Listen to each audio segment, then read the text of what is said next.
2002. 2002?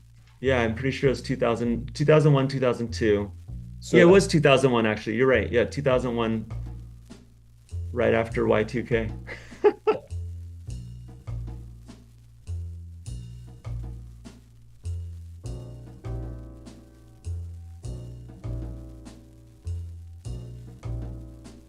All the stuff that was in the skateboarder magazine trip, that was just us taking taxis around and finding it, like mm, skating through the streets.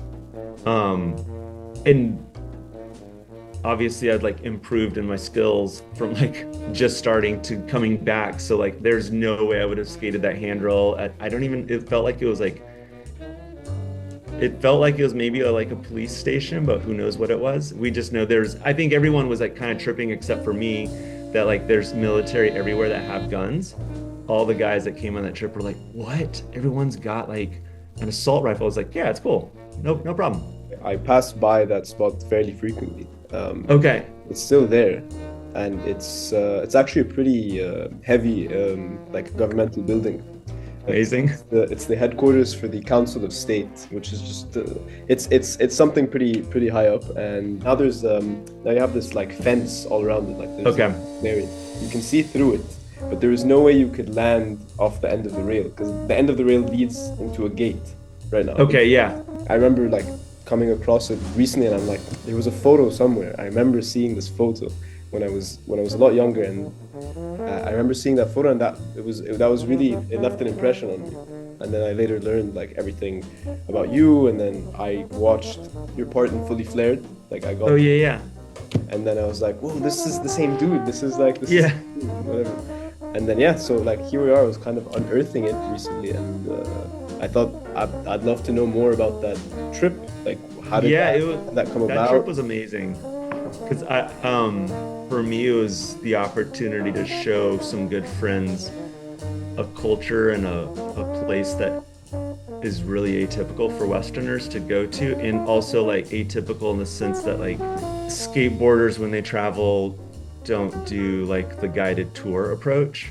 Mm, And a lot of times, like in the past, we would always joke like skateboards are like the ghetto pass. Like you could be in like the craziest area, but you have a skateboard and you're kind of not thinking about just like you're aware of your surroundings, but you're not thinking like, oh no, we're in a bad zone. You're like, oh, it's cool. Like we're just trying to find a cool skate spot. Everyone's cool with that. But just seeing the reactions, it was like Aaron Meza. We went on the Nile.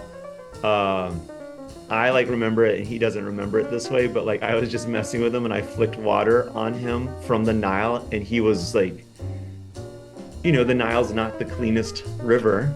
And he was tripping, like it looked like he wanted to like strangle me. I was like, dude, it's chill. Like we're not drinking from the Nile. Like everyone is drinking bottled water. It's all good. Brian Anderson got super duper sick and probably like food poisoning or like just what happens when you travel abroad. So he had to get like fluids intravenously and stuff. So like Brian didn't go out that much. Brad came out, and then Mike O'Meally, the photographer, he's from Australia, and he has like these insanely vibrant, beautiful blue eyes, and he's a huge dude. mm. And because we couldn't skate every day because it was just me skating, because I think Brad might have gotten a little sick too. And I think at a certain point, people were kind of like, we're just going to keep it low key. So Mike just went on his own, and he comes back one day, he's like, Cairo, why is everyone like staring at me? I'm like, look at you, dude. You're in Egypt. Like you have no Mexico. complexion. You are the whitest dude. You're huge. And these piercing blue eyes. Everyone wants to touch you. And like, what? Why are you here? Who are you? He I, was like tripped out the first day. By the second day, he had befriended someone that took him around, like climbing up buildings and stuff. And he's like, man, Egypt is amazing. I was like, yeah, everywhere is amazing. It's like a different culture, and people want to share um, their culture with people from the outside, and or that's my belief. And like, sure, everyone is always worried, like, well, what if something bad happens? I'm like, dude, something bad happens right here. So you just be aware and lead with an open heart. But so they had a great time. Like that trip was amazing. I think when we went to Kabul, the idea like to go back was so like all of us were so into it, and then just the political turmoil at the time, everyone's like, maybe we shouldn't go, and the idea never came back up.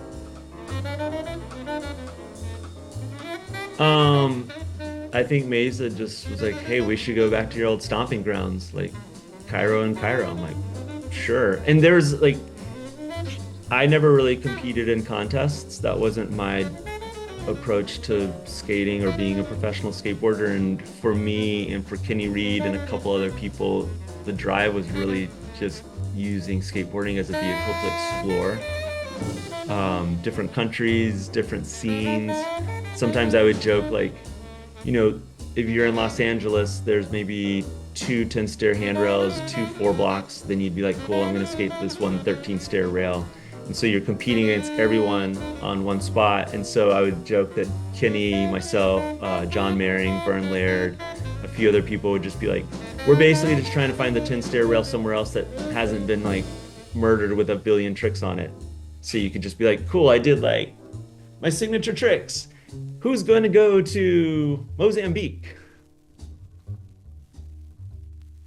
I think it's awesome because it requires you to adapt and get out of your shell. Now the approach is so much different because you can just search on the internet like what spots are out there. And I think that's a cool tool as well. Sometimes I feel like it might limit how reliant you need to be on people within that culture or area to try to get some help. But when we were traveling, it was great because we were just forced to figure it out.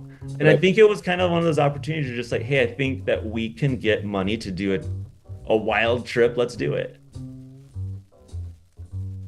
I moved there second half of 8th grade. Like my dad was in the military. So growing up, I moved around a ton, kind of like set it in place that I still move around a ton as an adult. It's kind of crazy.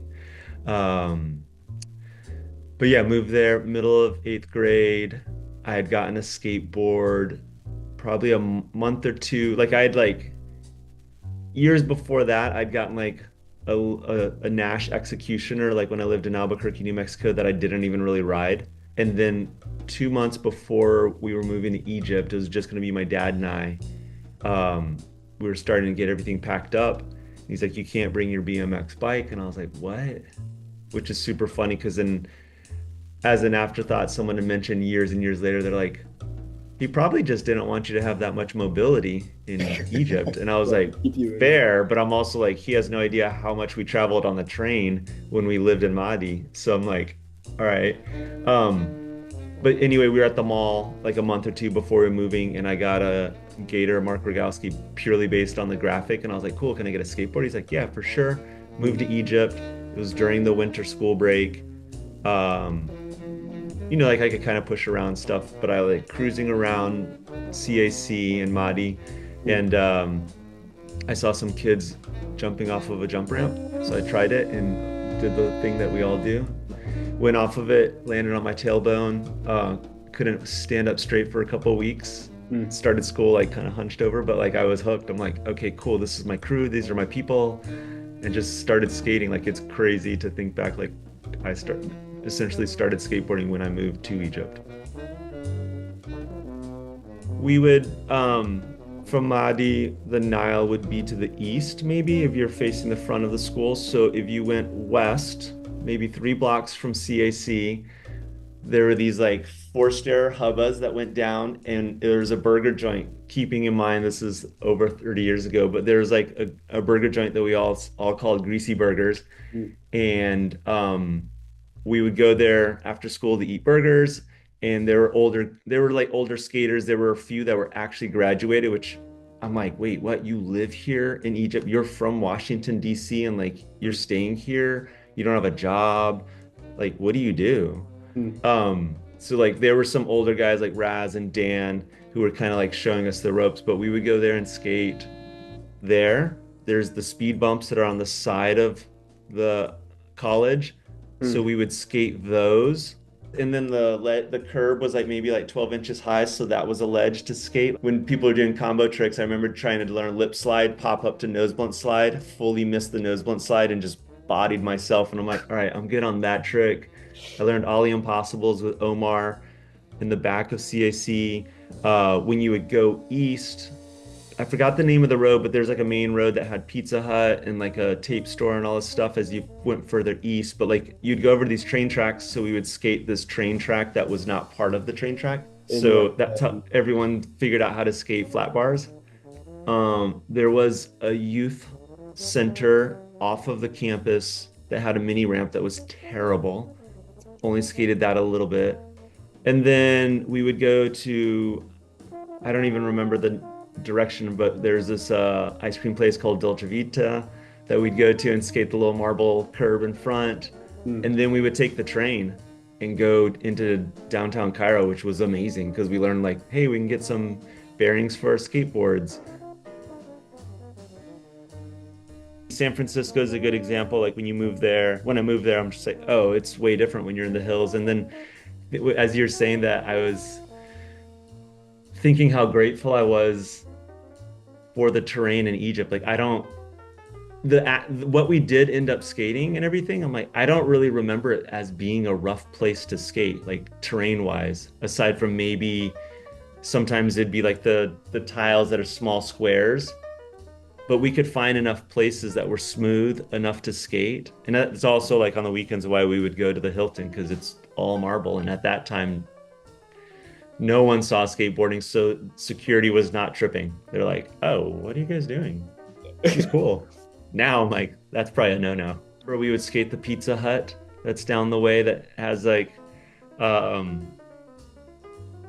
don't remember what street it was. I'm sure if I looked on the map, I could find it and show you where it is. But like it's a 10 stair, and it has two rails, that one rail that's halfway and the next rail that's halfway. And I remember even back then, because like in skating, I always liked to avoid the double kink handrails and just hit the bottom part. I remember even back then, before I even touched handrails, I'm like, it would be so cool to jump down and get on the second part. But like we did Ruvan, I think Ruvan or my friend Aaron, that they both lived there at that time, like they have the video, like we skated those stairs. But when I look back when I think about the video, we just skated around the school a bunch. Yeah, and I guess like as we're talking about, I'm like, you couldn't just push to every single thing. Like, yes, what I was saying is all the spots we did skate were smooth. Getting from spot to spot wasn't always smooth. It isn't, and I'm like super grateful because being there 8th, 9th, and 10th grade, those are times, like I think when you watch the movies and stuff, or you might hear friends in the States like, oh, I ran away from my home then. I'm just like, I lived in Egypt. I was like, I'm not running away from anything. Like, what do? I can't, sure, that's not working. So I was just in it, and like my dad was working all the time. So my family was the skate crew. And you just spend all that time, at that age, you're discovering yourself. And so we were just out all the time, seeing so much stuff. Thanks again for taking the time to yeah, for sure. And like I said, like reach back out, down to do this again. But yeah, I'm like stoked to connect with you, and I don't know, it just brings a lot of joy to my heart that like skating is still, and like it's just a part of the culture there, like it continues to be that way. And it's great because that's like a special place for me, because that's where I started skating. Thanks again for everything. For sure. Well, I'll talk to you soon. Okay, have a good evening. Yeah, you too, take it easy. Yep, bye. Bye.